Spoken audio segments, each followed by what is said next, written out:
स्वागत है आप सभी का अंकित इंस्पायर्स इंडिया पर। मैं हूं अंकित अवस्थी। आज का सेशन बेहद खास है। खास इसलिए है क्योंकि हमारे देश के अंदर अभिव्यक्ति के नाम पर जो घटनाएं हो रही हैं, फिर चाहे वो कॉमेडी के माध्यम से हो, चाहे बयानों के माध्यम से हो, और उनकी घटनाओं की वजह से देश की राजनीति में जो आ रखा उबाल हो, यह वर्तमान की बड़ी चर्चा है। हाल ही में एक कॉमेडियन जिनका नाम है कुणाल कामरा, उन्होंने अपना एक stand up act, stand up मतलब आप खड़े हुए हैं, जनता सुन रही है और आप जोक क्रैक कर रहे हैं। कुणाल कामरा एक कॉमेडियन है और अपनी रियल लाइफ में जो घटनाएं इस समय दुनिया में चल रही हैं उन पर रिएक्ट करके कॉमेडी बनाने के लिए जाने जाते हैं। सटायरिकल कॉमेडी कह सकते हैं आप उसे। ऐसे में आपके एक कॉमेडी एक्ट की वजह से महाराष्ट्र के अंदर मामला बहुत उबला हुआ है। जिस जगह आपने परफॉर्म किया उस जगह को शिव सैनिकों द्वारा ध्वस्त कर दिया गया है, तोड़फोड़ कर दिया गया है। ऐसे में कुणाल कामरा ने क्या कहा जिसकी वजह से शिव सैनिक आहत हो गए, यह तो एक बड़ा प्रश्न है ही।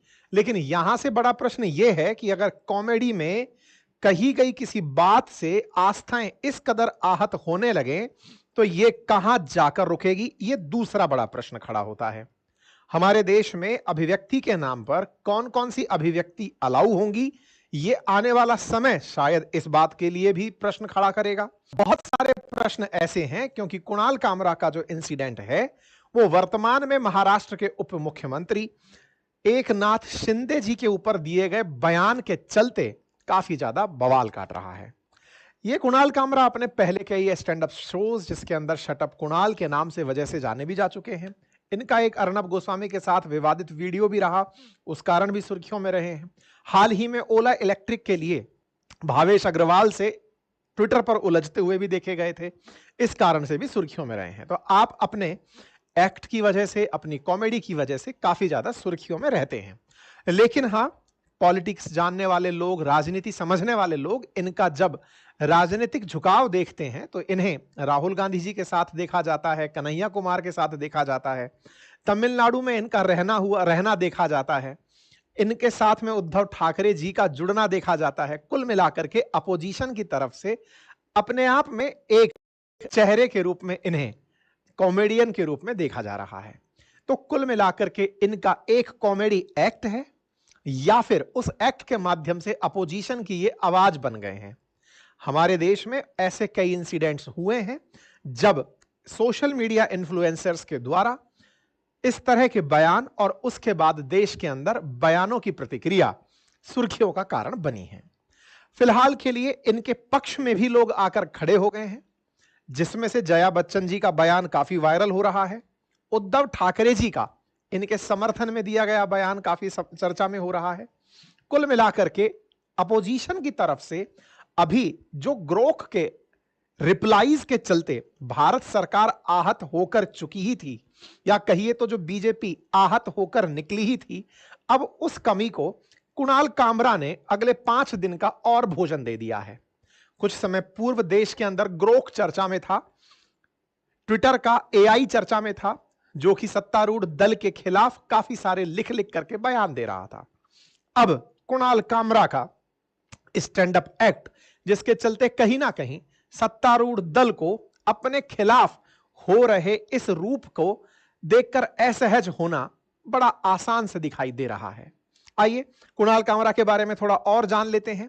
आप अपने पॉपुलर शो शटअप या कुणाल के लिए जाने जाते हैं। फिलहाल अपने जिस एक्ट की वजह से जाने जा रहे हैं वो महाराष्ट्र पॉलिटिक्स के ऊपर है। वैसे अगर आप इस पूरे वीडियो को देखेंगे जो कि YouTube पर, हालांकि महाराष्ट्र ने बिल्कुल छोटा सा 2 मिनट का क्लिप काटकर अलग से डाला है, लेकिन इनका जो पूरा एक्ट है वो नए भारत के नाम से है। और इस नए भारत नाम से जो एक्ट इन्होंने परफॉर्म किया है उसमें इन्होंने सरकास्टिकली मोदी जी के ऊपर भी व्यंग किया है और साथ ही साथ योगी आदित्यनाथ जी के ऊपर भी व्यंग किया है।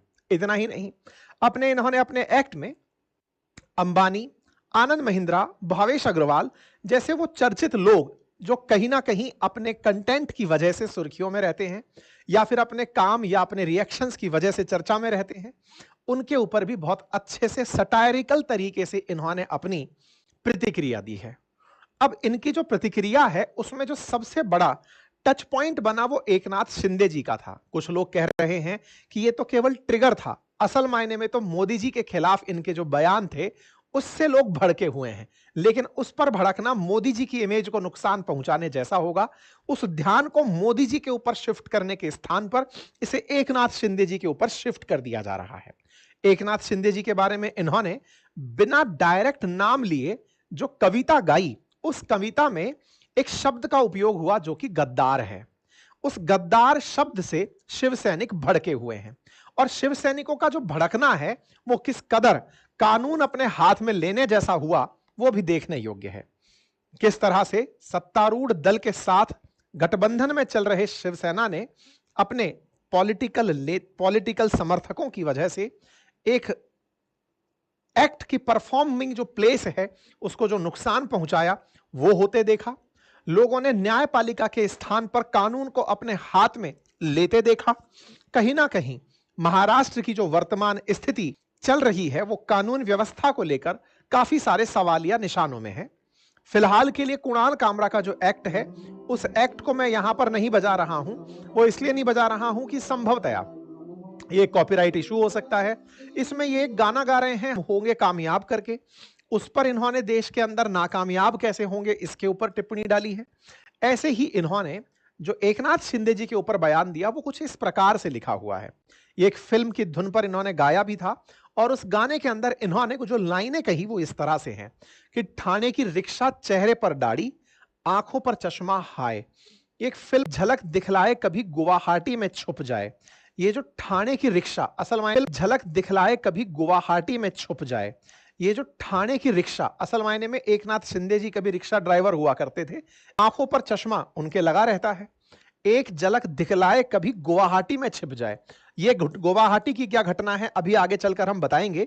जब शिवसेना से एकनाथ शिंदे गुट अलग हुआ और गुवाहाटी में जाकर के रुका, उसको इन्होंने गुवाहाटी में छिप जाए करके कहा है। मेरी नजर से तुम देखो तो गद्दार नजर वो आए।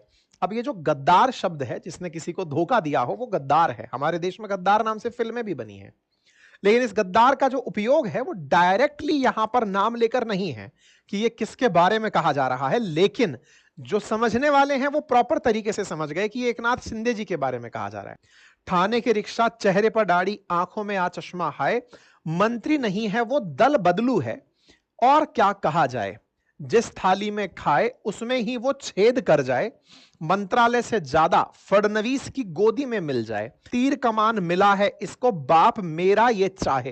ये पूरा वो राजनीतिक घटनाक्रम है जो कि ऑलरेडी एग्जिस्ट हो चुका है। इसमें से एक भी बात ऐसी नहीं है जो कि रियल वर्ल्ड में नहीं है, और ये सारे बयान बड़े कॉमन हैं। आज उद्धव ठाकरे गुट के द्वारा एकनाथ शिंदे ग्रुप को गद्दार संबोधित किया जाता है। ऐसे में ये जो बातें इसमें लिखी हैं, जैसे मंत्री नहीं वो दल बदलू है, हुआ करते थे उद्धव ठाकरे जी के साथ शिवसेना में हुआ करते थे, लेकिन शिवसैनिक को लेकर वो साइड में हो गए और अपनी शिवसेना बना लिए। जिस थाली में खाए, क्योंकि बाला साहिब ठाकरे जी के साथ वो हुआ, मोड़ करके अलग पार्टी बना ली। मंत्रालय से ज्यादा फडणवीस की गोदी में मिल जाए, ऐसा इसलिए क्योंकि सरकार जब बनी एकनाथ शिंदे जी की, उस समय पर सीएम फडणवीस जी के सहयोग से ही वो बन पाए थे। तीर कमान शिवसेना का इस समय चुनाव चिन्ह है, इनको बाप मेरा ये चाहे। अब शिवसेना के पास से इन्होंने तीर कमान का फादर थे जिन्होंने शिवसेना स्थापित की थी, उनको भी अब ये अपना ही बताना चाहते हैं। इस पर इन्होंने अपनी तरफ से ये पूरी तरह की बातें कही। अब ये जो बातें इन्होंने पैरोडी में कही, इस पैरोडी से पूरा की पूरा मामला जो है वो इस समय की महाराष्ट्र की राजनीति में जबरदस्त तरीके से चर्चा का विषय बना हुआ है।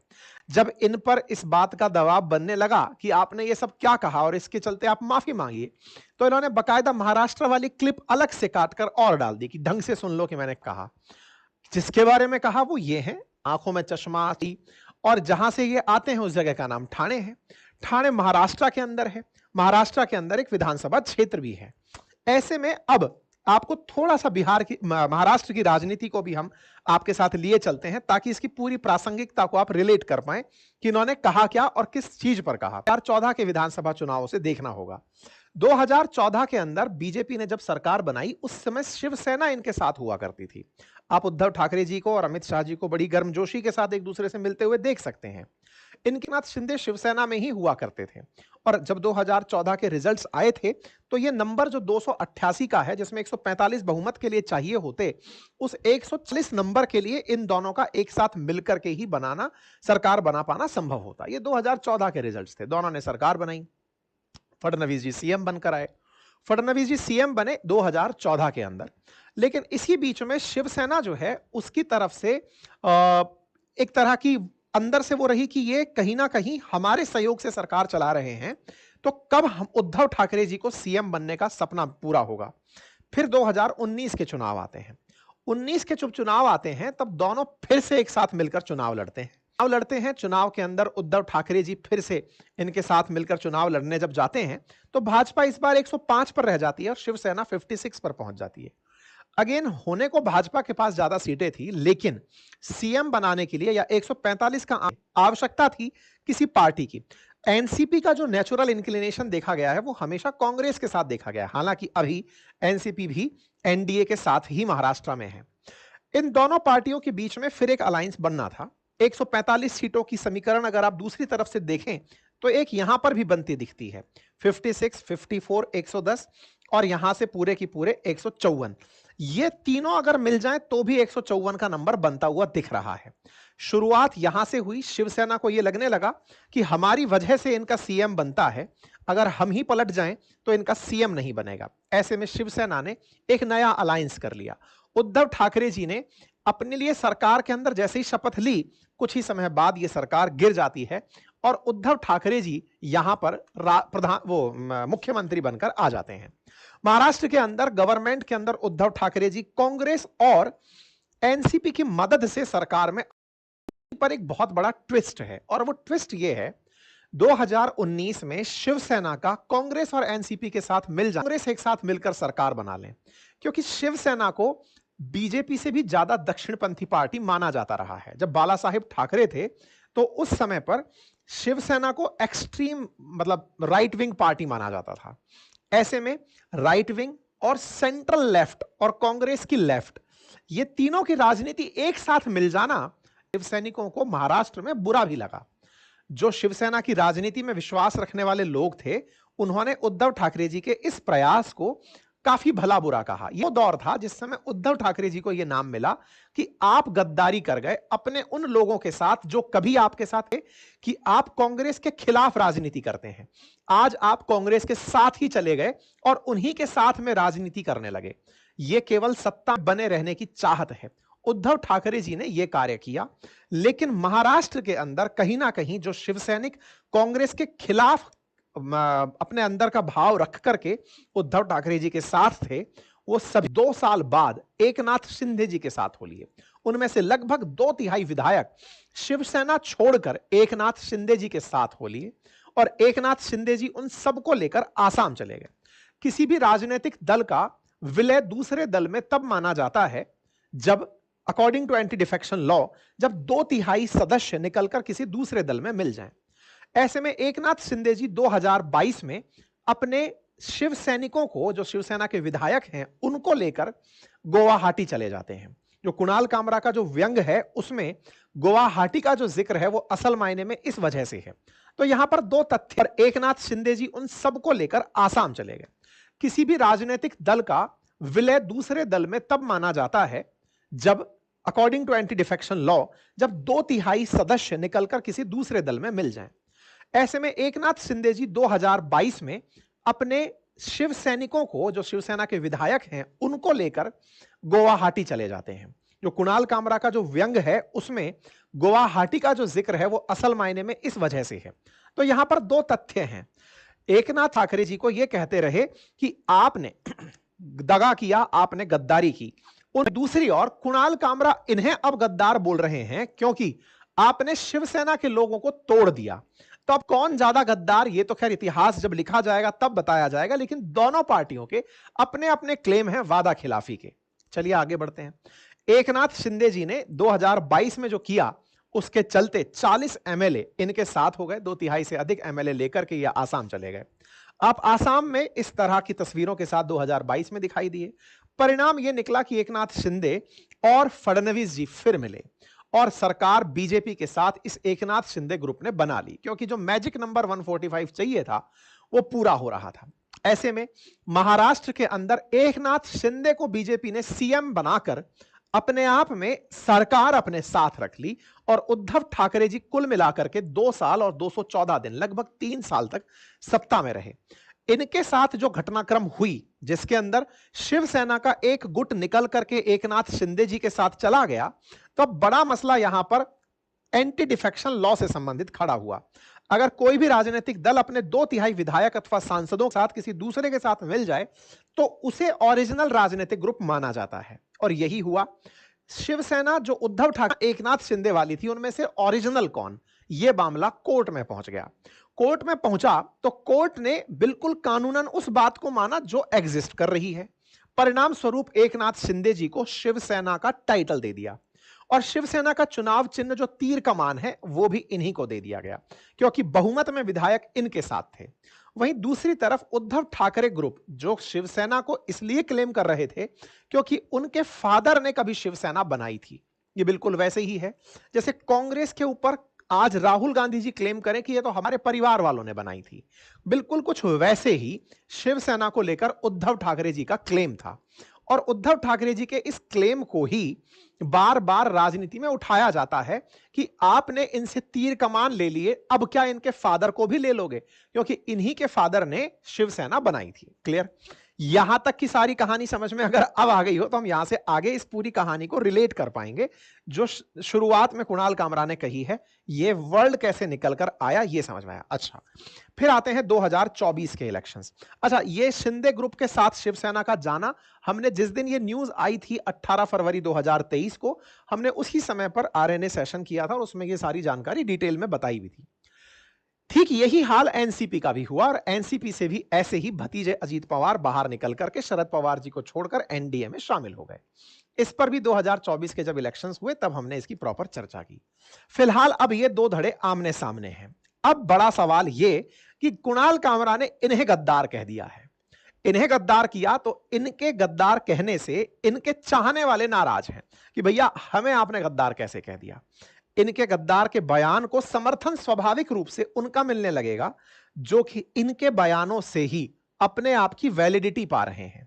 ऐसे में जो उद्धव ठाकरे ग्रुप है वो उद्धव ठाकरे ग्रुप तो इनके बयान से कहीं ना कहीं खुश है कि तुमने सही कहा, लेकिन जो एकनाथ शिंदे जी का ग्रुप है उसने जिस स्टूडियो में ये कॉमेडी एक्ट परफॉर्म किया गया था हैबिटाट नाम से, वहां जाकर तोड़फोड़ कर दी।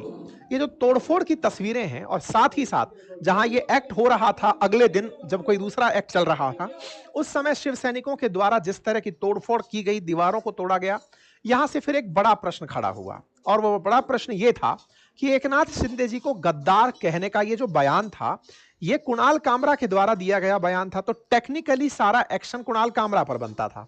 लेकिन जिस जगह ये एक्ट परफॉर्म हुआ वहां पर भीड़ के द्वारा ये जो कृत्य किया गया, ये क्या कानूनी रूप से सुरक्षित बात थी? क्या कानून अपने हाथ में लेना उचित था? ये एक बड़ा प्रश्न है जो उठ करके यहां आने लगा।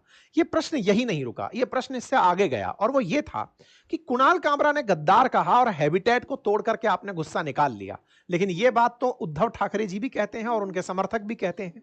उनका क्या बिगाड़ लिया?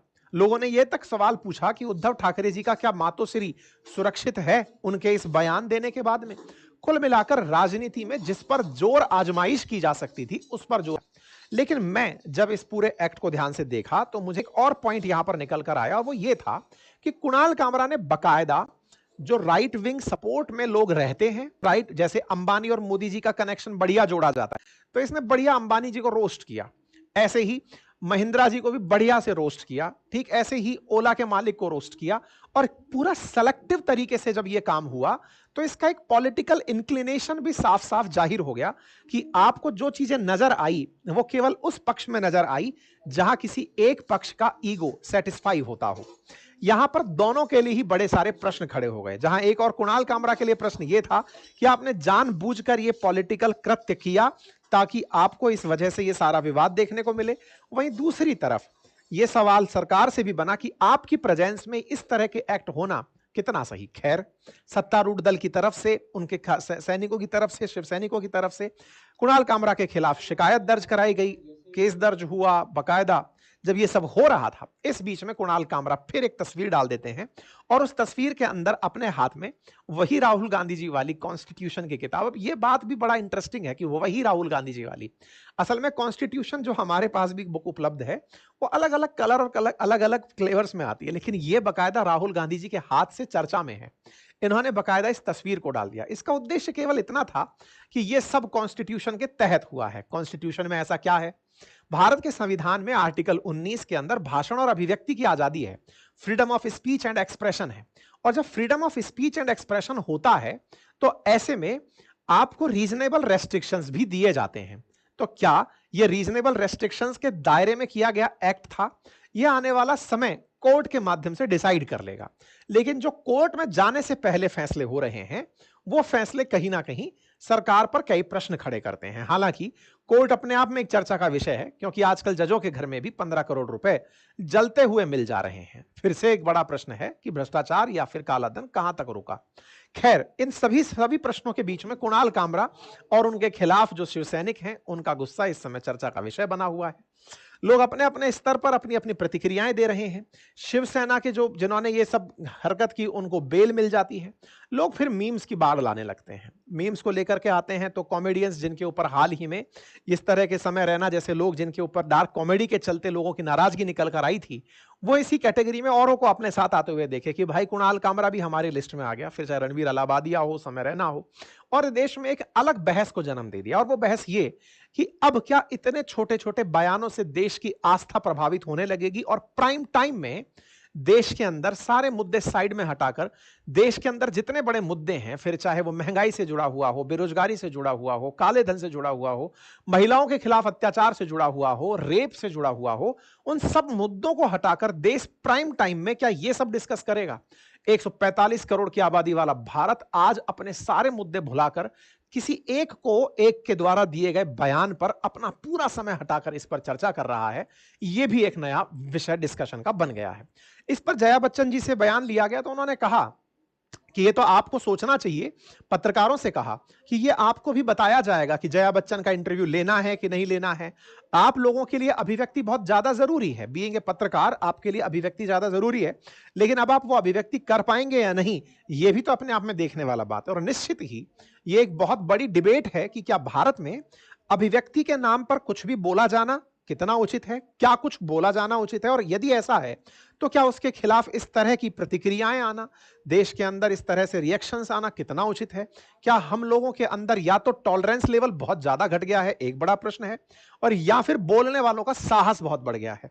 ये चीज आने वाला समय कैसे डिसाइड करेगा, ये तो आप और हम ही अपने भाव से और अपने रिएक्शन से बता पाएंगे। बाकी लोग बकायदा मोदी जी के इस वीडियो को भी निकाल लाए जिसमें उन्होंने हाल ही में एक पॉडकास्टर को अपना जब इंटरव्यू दिया तो उस समय उन्होंने एक लाइन बोली थी कि मैं क्रिटिसिज्म को वेलकम करता हूं। तो लोगों ने कहा कि कुणाल कामरा ने क्रिटिसिज्म ही तो किया, आप उसका वेलकम नहीं कर पाए। खैर, फिलहाल के लिए सीएम जो है यहाँ के महाराष्ट्र के, उन्होंने अपनी तरफ से यही एक लाइन बोली कि यह बर्दाश्त नहीं किया जाएगा।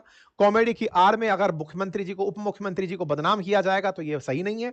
तो इन्होंने अपनी तरफ से वो बयान दिया। खैर, आप लोग इस विषय पर क्या सोचते हैं, अपनी राय जरूर कमेंट बॉक्स में रखें, क्योंकि उद्धव ठाकरे जी तो इस बात से बड़े खुश हैं, संजय राउत जी भी बड़े खुश हैं, और वो इस खुशी को जाहिर कर रहे हैं कि भाई साहब बढ़िया किया, तुमने हमारी आवाज बनी।